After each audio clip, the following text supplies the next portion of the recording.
Muy buenos días, ahora sí. ¿Cómo están? ¿Con frío? Algunos están, al que pille con audífonos es porque está escuchando el partido. ¿No? ¿Nadie? Ah, ya. No sé cuánto van. Da lo mismo. Da lo mismo, ¿no? Es Europa el que está disputando la Copa, sí. Bien, qué gozo estar acá. Es siempre un privilegio, también una tremenda responsabilidad, ¿cierto? Enseñar, compartir la Escritura. Porque como dice un pastor, el sermón dura 50 minutos, pero hay que vivirlo. Hay una semana por delante para vivirlo. Y, y eso da otro peso también al pararse y enseñar la palabra. Y también a ustedes al escucarla. No solamente la presión es para el que enseña, sino que para todos nosotros que nos exponemos a la palabra. Entonces, tremendo. Y hoy día es bien especial porque hoy día comenzamos un nuevo ciclo de enseñanzas tanto en la escuela dominical, a los que pudieron venir, acerca de cosmovisión bíblica. Los dejamos a todos invitados porque tremendos temas se van a ver ahí. Y cosmo, mundo, visión. En el fondo es como vemos el mundo. Y es necesario poder entender que como cristianos, el ser cristiano es un tremendo privilegio. Podemos ver el mundo como Dios siempre lo pensó. Entonces nos va a ayudar a ordenar muchas quizás ideas que tenemos erradas en algunas situaciones, ir ordenando nuestra mente conforme a la mente de Cristo, conforme a su palabra. Por eso quedan todos cordialmente invitados. Y también hoy día comenzamos un nuevo ciclo de enseñanza. ¿Y por qué? Yo quisiera hacer un poco un breve resumen de lo que hemos estado viviendo como iglesia. Desde hace un año atrás comenzamos una nueva etapa como iglesia. Una etapa un poco traumática, ¿cierto? Comenzar viendo, bueno, hacia dónde nos mueve el Señor. Y ha sido maravilloso también. Yo me imaginaba, no sé si han leído el profeta Isaías. No lo vamos a leer ahora, pero muy someramente en el capítulo 6 dice, el año en que el rey Usías murió, era su amigo, vi yo al Señor sentado en su trono, alto y sublime. Era una circunstancia difícil. Sin embargo, Dios se le muestra en una circunstancia difícil y es interesante porque aparecen unos serafines con sus alas cubriendo su rostro y diciendo, santo, santo, santo. Y eso a Isaías, un profeta tremendo, con un lenguaje muy exquisito en cuanto al hebreo, dice, que soy muerto, porque han visto mis ojos al Rey. Ay de mí, dice, que soy hombre inmundo de labios y habito en un pueblo inmundo de labios. Y han visto mis ojos al Rey. Luego Dios, de manera soberana, manda un ángel a que le tome un carbón y le limpia su boca, le limpia su pecado. Y luego Dios hace una pregunta, dice, ¿quién ha creído nuestro anuncio? ¿Y a quién enviaré? Y salta Isaías y dice, heme aquí, envíame a mí. Y nosotros, el anhelo del corazón, del liderazgo pasado y del liderazgo de hoy es el mismo.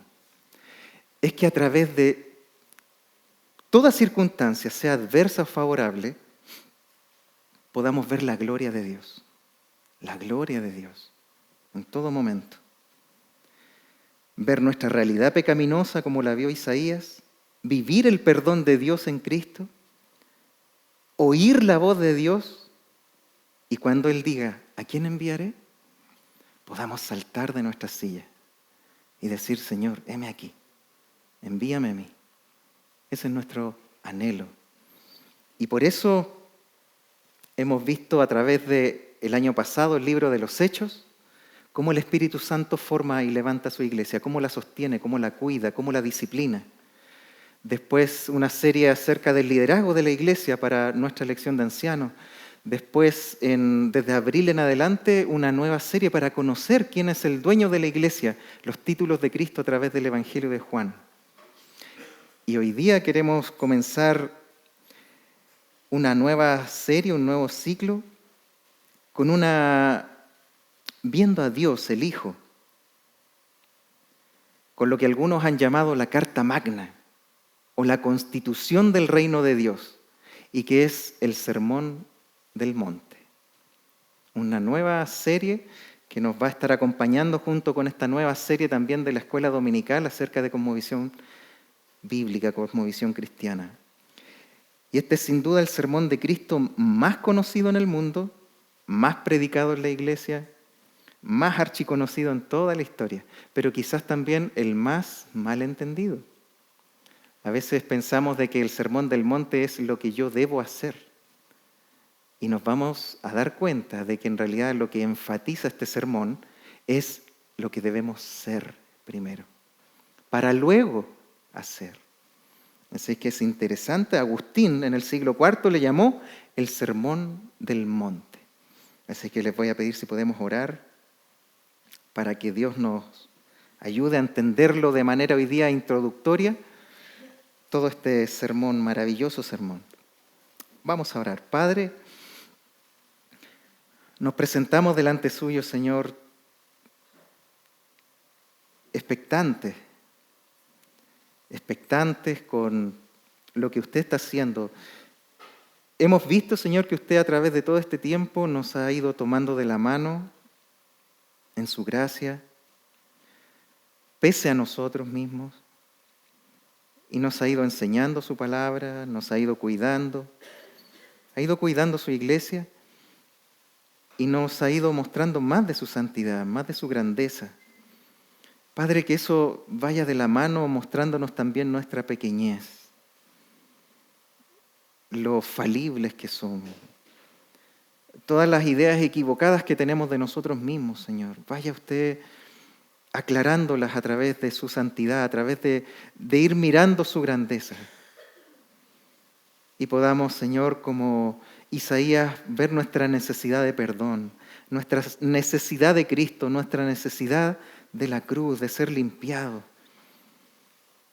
Y ver también, poder oír su voz, para que cuando usted diga, ¿quién enviaré?, nosotros saltemos y digamos, heme aquí, envíame a mí. Padre, haga esa obra maravillosa que solo usted puede hacer. Ningún hombre la puede hacer, ninguno de los que predicamos acá la puede hacer, pero sí su Espíritu Santo, obrando en el corazón a través de su palabra. Lo rogamos en Cristo Jesús. Amén. Amén. Bien, a ver si me acompañan, porque es necesario que para comprender este sermón podamos ver el contexto en el que se desarrolla este sermón. Y es interesante porque es interesante y necesario ver dónde, cuándo y por qué lo hizo. Es decir, el contexto. Porque a veces tomamos algunas enseñanzas y las sacamos de su contexto y salimos pensando cualquier cosa. Entonces, es necesario porque es de partida el evangelio en que está, el evangelio de Mateo. Y es muy interesante porque el evangelio de Mateo resalta la figura de Cristo durante todo el evangelio como el Mesías, el Rey de Israel. Pero ¿quién era Mateo? ¿Se acuerdan quién era Mateo? ¿Quién era? Un publicano. ¿Y quién era un publicano? Uno que cobraba impuestos. ¿Y era querido por el pueblo judío? Era odiado por el pueblo judío. ¿Por qué? Porque a los publicanos en ese tiempo se les trataba como traidores. Traidores porque se sometían al imperio romano, tenían que cobrarle un impuesto a sus propios hermanos de país, de cultura, de raza, y decirles, hey, tienen que pagar su impuesto al imperio, pero además les tengo que cobrar otra colita que es para mí. Como que nada nuevo bajo el sol, ¿no? Hoy día seguimos con esas tendencias. Y es increíble la obra de Dios. Cómo toma a un traidor al pueblo judío y lo usa para escribir el Evangelio que está escrito del corazón de Dios, que pasa a través del corazón de Mateo, un traidor, y lo hace escribir al pueblo al cual él traicionó. Qué increíble. Y está enfocado el Evangelio de Mateo hacia los judíos. Y les dice constantemente, esto sucedió para que se cumpliese la Escritura. Todo el tiempo está Mateo, si ustedes leen, porque él está escribiendo a los judíos. Marcos, el Evangelio de Marcos, está escrito principalmente para los romanos. Lucas está escrito más enfáticamente hacia los griegos. Y el Evangelio de Juan, que ya vimos, está escrito de manera universal. Pero Mateo, es interesante esta figura de Mateo, que siendo un traidor, enfatiza la realeza de Cristo. Parte el capítulo 1 con la genealogía de Jesús. Abraham tuvo a Isaac, Isaac a Jacob, Jacob a Judá, Judá, Pasa por Rahab, una mujer, una prostituta de Nínive, después Ruth, una moabita, y pasa por toda la genealogía de Jesús, hasta que llega al rey. Qué increíble eso, interesante. El capítulo 2 muestra, Mateo capítulo 2, su nacimiento para que se cumpliese lo dicho por el profeta, para que se cumpliese. Todo el tiempo está Mateo diciendo eso. Y está su niñez también, cuando tiene que salir arrancando, tiene que volver, para que se cumpliese nuevamente. Su bautismo en el capítulo 3, la tentación también de Satanás, el inicio de su ministerio, y en el capítulo 4, la tentación y el inicio de su ministerio. Escoge a sus discípulos y su fama crece. Mira, si me acompañan para poder leer el contexto en Mateo capítulo 4, versículo 17 en adelante, vamos a leer y hasta el capítulo 5, el versículo 1 y 2.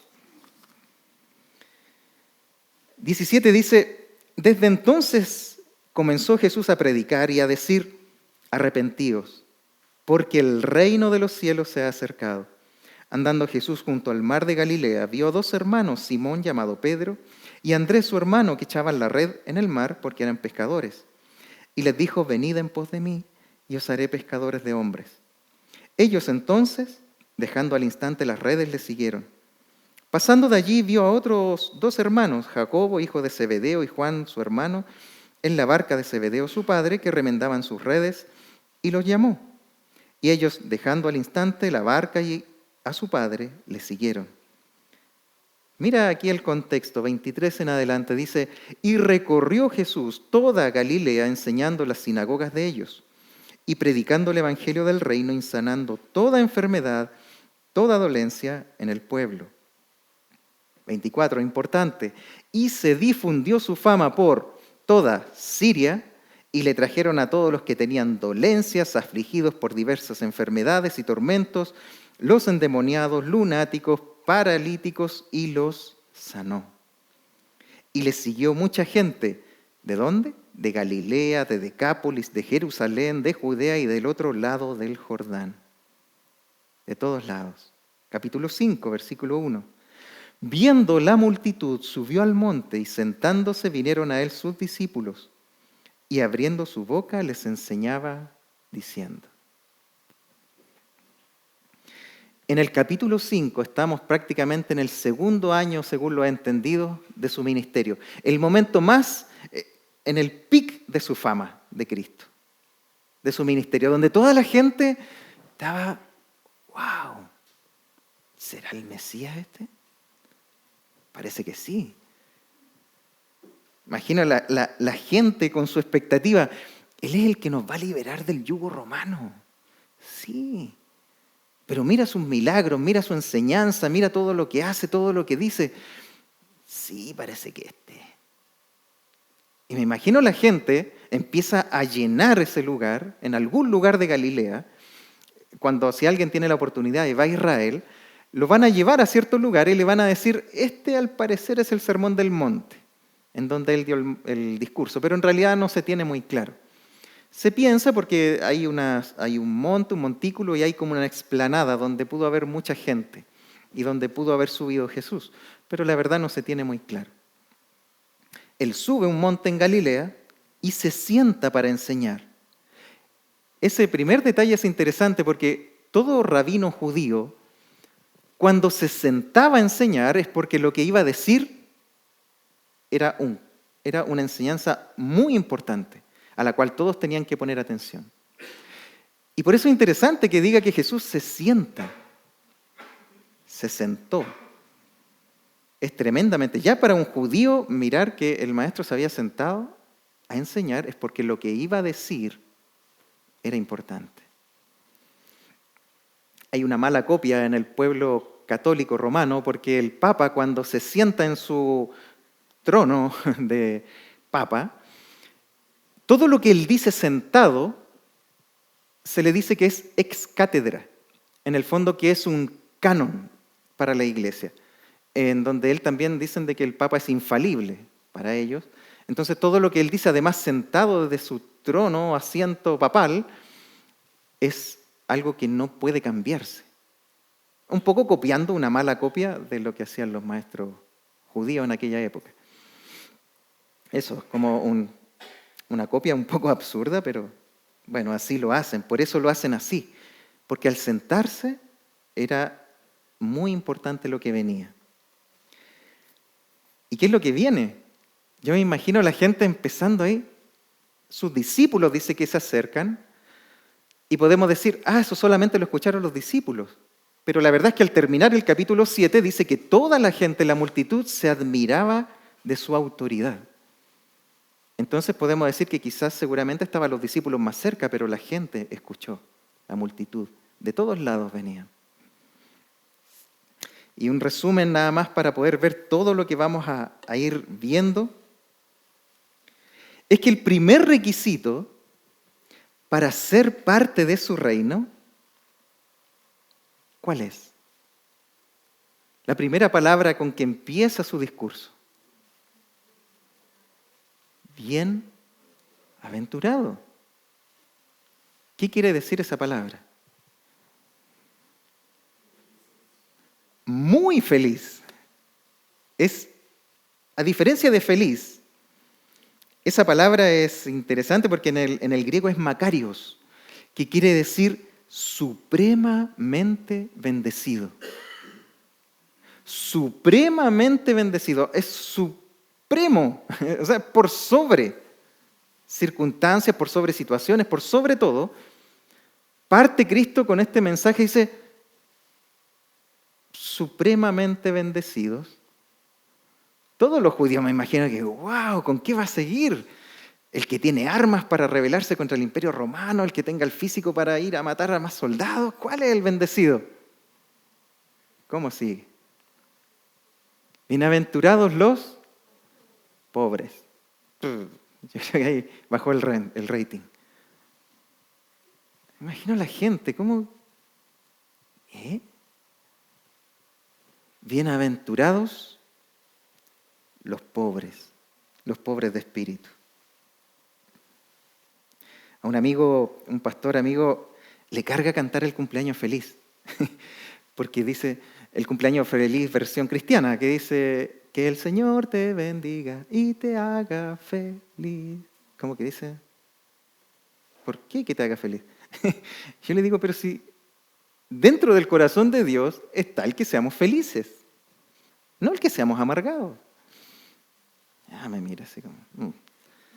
Y es porque muchas veces, a veces tenemos ese pensamiento como que el creyente, el cristiano, tiene que vivir amargado, triste, siempre mirando al otro si está muy feliz.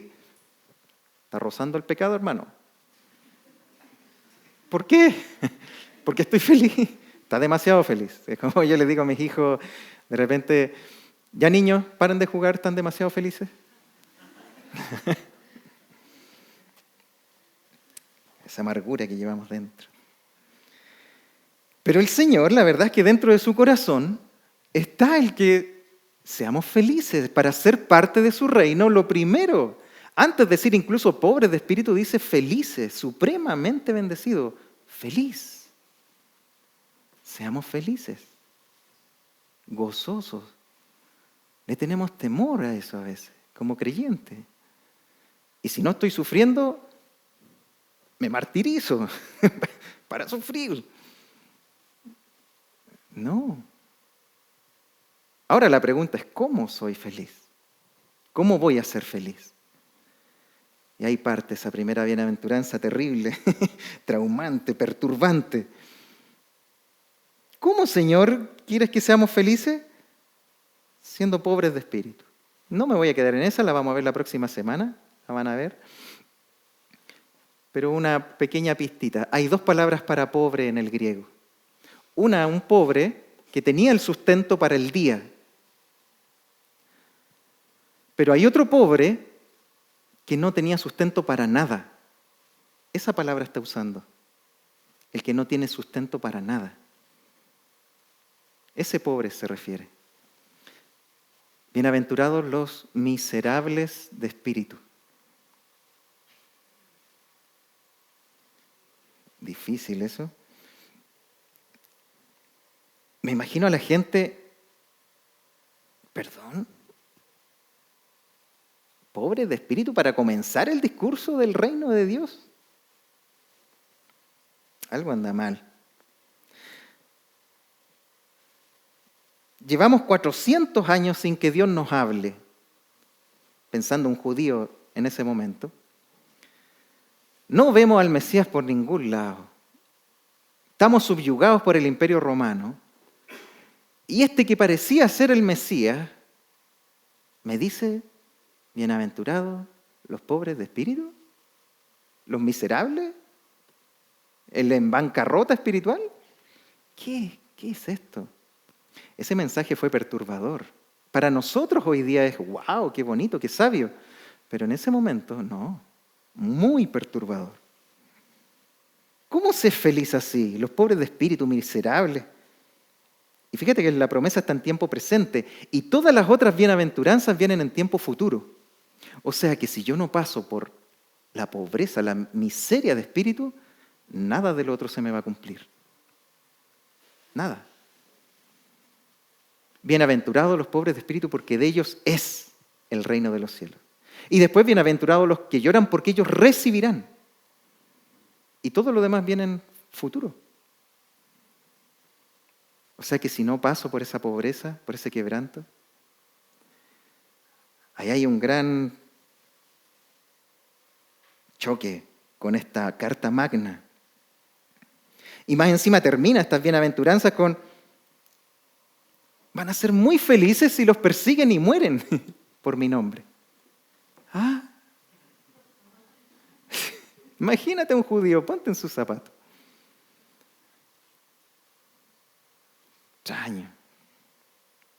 Cuando aún no se reponen de esto, más encima les viene y les dice, ustedes saben lo que son, ustedes son la sal de la tierra y la luz del mundo. Pero si todavía no entiendo esto otro, y ahora me dice lo que soy. Y lo que debemos hacer. Y más encima no lo dice como una sugerencia, sino que lo dice como un mandato. Ustedes son. Esto es lo que son. Entonces, por tanto, si son estos, si son manzanas, si es un árbol de manzanas, va a dar manzana. No le pidamos peras al olmo, como dice el dicho. El que es creyente, el que ha pasado por el quebranto de la pobreza de espíritu, va a dar frutos como creyente. A veces nos cansamos porque estamos pidiendo peras al olmo y estamos con expectativas diferentes. No, primero hay que preguntarnos si hemos pasado por ese primer filtro para ser parte de su reino, para que todo lo demás lo podamos entender. Si no, va a ser chino mandarín, vamos a empezar a escuchar al Señor hablando de, ustedes son vosotros, sois sal y luz, nada lo vamos a entender, todo va a ser para acá complicado, ¿cómo que morir? ¿Cómo que ser sal? ¿Cómo que...? Todo va a ser complejo, el cristianismo va a ser complejo, ¿y por qué? Por eso yo me imagino a los judíos ahí también y me imagino a los discípulos. Uy. Y lo que viene es más radical aún, porque en el capítulo 5, después de las bienaventuranzas, les dice, ¿saben qué? Además, si vuestra justicia no es mayor a la de los escribas y fariseos, no podréis entrar al reino de los cielos. Ah, no. ¿Quién va a tener más santidad que esos tipos que andan con esas ropas especiales y que nos enseñan la palabra? Es que él explica antes, él dice, yo no he venido a abrogar la ley, la he venido a cumplir. En Juan 1:17 dice que la ley vino por medio de Moisés, pero la gracia y la verdad vinieron por medio de Jesucristo. Y cuando Cristo le dice eso a los que estaban escuchando, les está diciendo, si vuestra justicia, si el cumplimiento de la ley no es mayor que la de los escribas y fariseos, no podréis entrar en el reino de los cielos, es porque Él es el cumplimiento de la ley. Y cuando tú pones toda tu fe en Él, estás cumpliendo toda la ley. No por tus fuerzas, no por mis fuerzas, era por Él. Él es el cumplimiento de la ley. Maravilloso este sermón, que nos puede ir aclarando, no que es un requisito, un montón de requisitos para ser parte del reino, sino es la esencia de lo que soy. Pobre de espíritu. De la expectativa a la realidad. Ahí es donde vamos a chocar. No sé si vieron algunos o la pancarta de la película Fury, era de un tanque en la Segunda Guerra Mundial, donde estaba Brad Pitt con un corte de pelo, y todo rapado acá y un mechón así, muy pintoso él. Pero lo triste es que muchos niños empezaron a hacer ese mismo corte de pelo. Te aseguro que no se veía igual. No era lo mismo. De la expectativa a la realidad. Lo primero que hace Cristo con este Sermón del Monte es llevarnos de las expectativas que a veces tenemos de nosotros mismos a la realidad. Pobreza de espíritu, pobreza, quiebra, para poder entender todo lo demás. Todo lo demás. Y lo que viene después, me quedan 20 hojas, no se preocupen. No, es más aterrador. Todo Mateo 6 les va a recordar lo que es importante, realmente importante delante de Dios en sus vidas.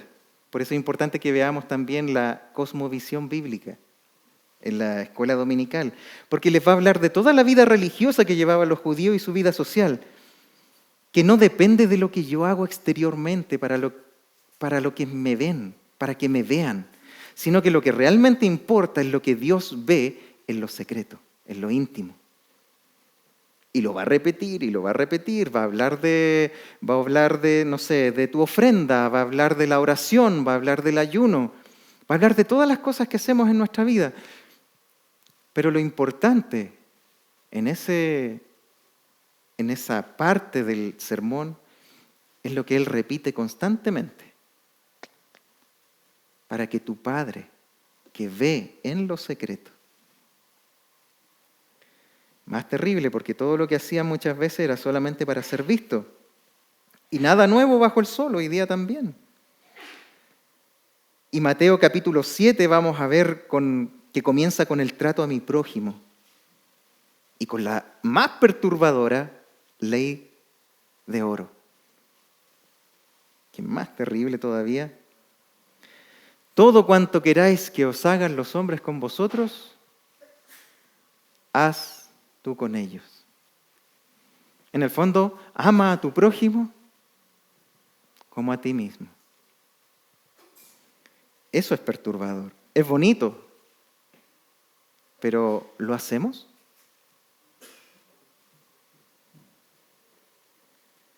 El capítulo 7 también habla de dos puertas. Una ancha de perdición, una angosta de salvación.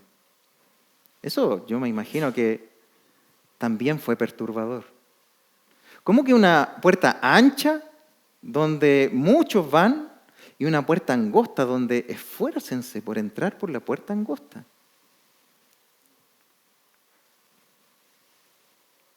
porque muchos van por esta, pocos por esta. También va a hablar de la falsedad dentro del rebaño, dentro de su iglesia. Eso es terrible. Yo creo que esa parte de Mateo 7 es cuando dice, muchos me dirán en aquel día, Señor, Señor, no os conozco.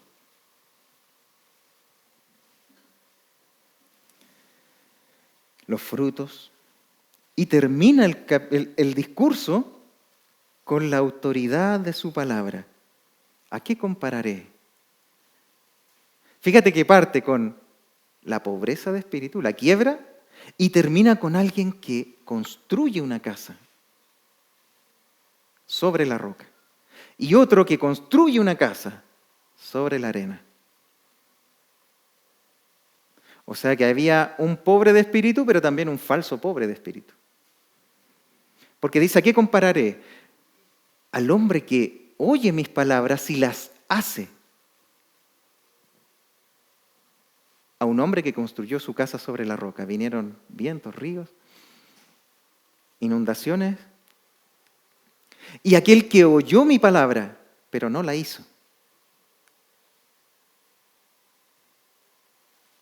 Habían dos tipos de personas en ese discurso. Tremendo. Al que construyó su casa sobre la arena, vinieron los vientos, golpeó contra esa casa y fue grande su ruina, dice. Grande su ruina. Este es considerado el sermón más grande dicho por un hombre. El más grande sermón dicho por un hombre. Porque confronta todas las áreas de nuestra vida, todas. No solo a los judíos de la época, a nosotros también hoy día. Y parte, como decía, no solo con la infelicidad que tenían los judíos en aquella época, sino también la infelicidad que tenemos hoy día. Gran parte de nuestra infelicidad o de nuestra amargura que podemos llevar parte por eso, por nuestra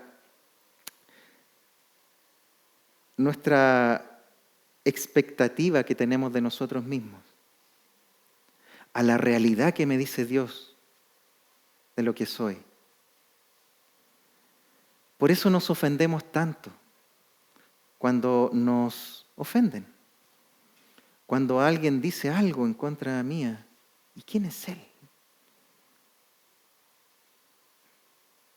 Yo diría, qué bueno que dijo eso nomás, porque si me conociera por completo, tendría una lista más larga quizás para decir cosas. Dios que ve en lo secreto, ahí está. Ahí está la realidad nuestra. Ahí está nuestra verdad. El tiempo que oramos, cómo oramos. ¿Qué tipo de calidad tiene esa oración, esa intimidad con mi Padre en lo secreto? Todo eso nos va a ir hablando.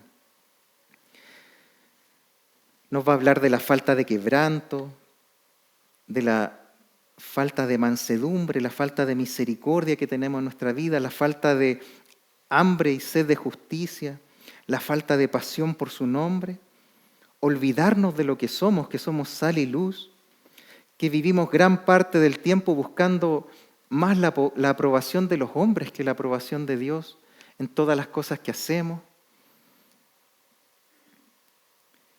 Este sermón nos va a llevar por todos sus mandamientos. Vamos a ver que los transgredimos todos, desde el primero. Amar al Señor con todo el corazón, con toda nuestra mente, con toda nuestra alma, con todas nuestras fuerzas. Va a pasarnos por yo creo que ahí nos va a tomar así y nos va un poco a arrastrar quizás por el afán, por la ansiedad. ¿Cómo están de afanadas nuestras vidas? ¿Cómo están de cansadas? También nos va a arrastrar por el lado del juicio a los demás, cómo juzgamos a los demás. Mira, hermano, sí, soberbio. Y va a decir, oye, antes de quitarle la paja en el ojo ajeno, quita la viga que hay en ti. A veces también nos va a hablar de que queremos ser más juiciosos que Dios, pero también por otro lado a veces queremos ser más buenos que Dios. Cuando no queremos confrontar el pecado de un amigo, de un hermano, y nos quedamos en silencio. O escuchamos sus argumentos que tiene contra Dios o contra las circunstancias de la vida, que finalmente es contra Dios. Y pensamos y en realidad decimos, uy, sí, en realidad. No, eso no está bien. Hay un problema sin duda en uno. Cuando yo estoy constantemente amargado y enojado, algo está pasando, hay una falta de perdón, hay una falta de... No confrontamos el pecado y va a hablar de que, oye, si estás dando tus perlas a los cerdos, ojo, que ellos se pueden devolver y... porque diste las perlas sin toda la verdad. Hablaste del amor de Dios, pero no hablaste de su juicio ante el pecado. Y así, este mensaje nos va a llevar, es tremendo este sermón, nos va a llevar a un momento crítico donde hay dos caminos. Y es muy similar al libro de Deuteronomio, cuando dice finalmente Dios a través de Moisés, hoy día les pongo delante de ustedes la vida, la muerte, la bendición, la maldición. No le estaba hablando al pueblo de Filistea ni a pueblos que no tenían ni idea, le estaba hablando a su pueblo, a Israel. Y le está hablando hoy día también a su iglesia, a través de este sermón. Y finalmente termina con la autoridad de su palabra, que muchas veces ni siquiera nos asombra, ni nos hace temblar. Yo habito, decía el Señor, en la altura. Yo soy el alto y sublime en Isaías 66, si no me equivoco. Yo soy el alto y sublime, que habito en la eternidad, pero también con el quebrantado de espíritu y con aquel que tiembla ante mi palabra, dice.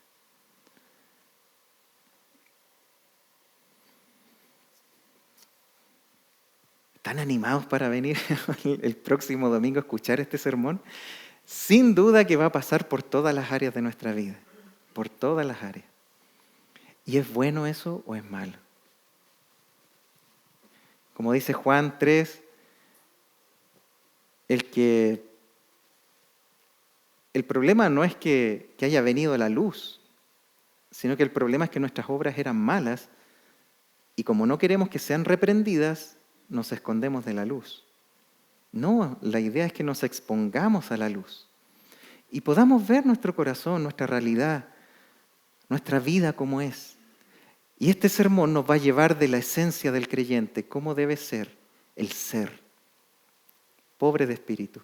Aun cuando Dios te use quizás, no sé, yendo a Corea del Norte y convirtiendo al peor dictador, aún sigues siendo pobre de espíritu y dependiente de Él. Aun cuando Dios te use grandemente, siempre tenemos que volver a este sermón, a entender de que somos pobres de espíritu, que separados de Él nada podemos hacer, que lo que debíamos hacer eso hicimos, pero somos siervos inútiles. En sus manos somos muy útiles, pero por las nuestras, inútiles, completamente inútiles, soberbios, orgullosos, egocéntricos. Pero en sus manos hay algo hermoso que Él hace. Y finalmente hay un paralelo muy hermoso también en este sermón entre el monte de Galilea y el monte del Sinaí. Quisiera terminar con esta reflexión también, que es donde el mismo Señor le entrega las tablas de la ley a Moisés. Dios, en ese momento, le dice a Moisés, sube al monte Sinaí, donde yo te voy a entregar el decálogo, los 10 mandamientos. Sin embargo, en este otro monte, en algún monte de Galilea, no es un hombre el que sube, Es Jehová, es Dios el que sube el monte ahora para dar. Aquel día en Sinaí el pueblo estaba aterrado, viendo el humo, las bocinas, y decían, ¿qué es esto? Sube tú nomás, Moisés, porque a nosotros nos va a matar esta cuestión. Pero en este otro monte, el pueblo está admirado. Y hay un susurro, me imagino, un silencio, y se escucha su voz. 2 montes. Aquel día Dios descendió desde el monte entre fuego, humo, sonido de bocina. Y este día el Rey del universo entero subió un monte y en medio del susurro y del silencio le enseñó a la gente. Aquel día en Sinaí Dios le entregó a su pueblo 10 mandamientos por medio de Moisés. Ahora en Galilea Dios mismo le entregó la explicación de esa ley. En Sinaí tenía 10 mandamientos con 9 negativos.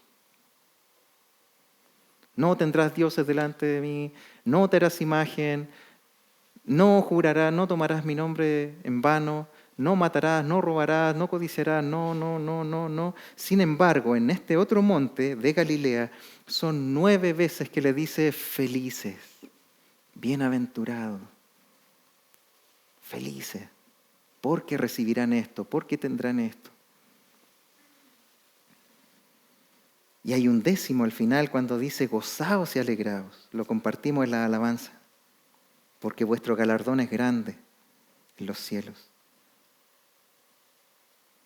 Aquel día Moisés le pidió ver su gloria a Dios. Y mira lo que le muestra Dios para ir terminando en Éxodo 33, 18 al 23. Dice, él entonces dijo Moisés ese día en Sinaí, te ruego que me muestres tu gloria. Y le respondió, yo haré pasar todo mi bien delante de tu rostro y proclamaré el nombre de Jehová delante de ti.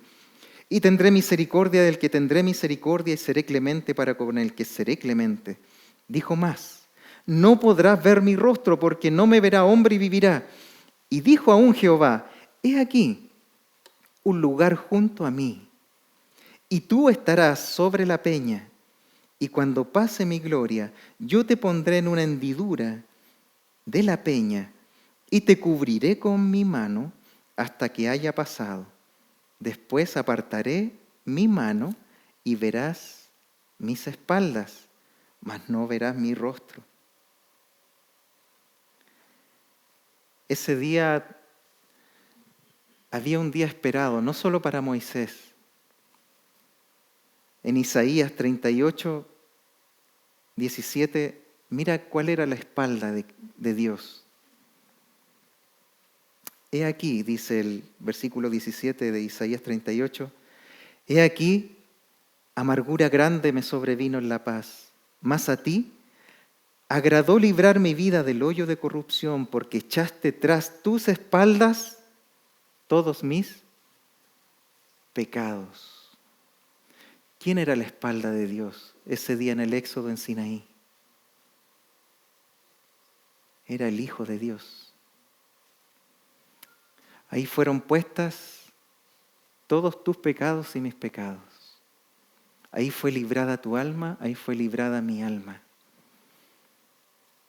Ese día, en ese monte, ese día en Galilea, Jehová mismo, el que estuvo con Moisés en el Sinaí, el que dijo que yo voy a ser clemente con el que yo quiera ser clemente y tendré misericordia del que yo quiera tener misericordia, estaba en aquel monte en Galilea y está hoy en medio nuestro, el mismo Jehová, el mismo Señor, el que es la imagen del Dios invisible, el primogénito de toda creación, Cristo. Él estaba dando este sermón, tremendo, para cargar toda nuestra necesidad, toda nuestra maldad sobre su espalda en aquella cruz. Y Él ya lo estaba anticipando.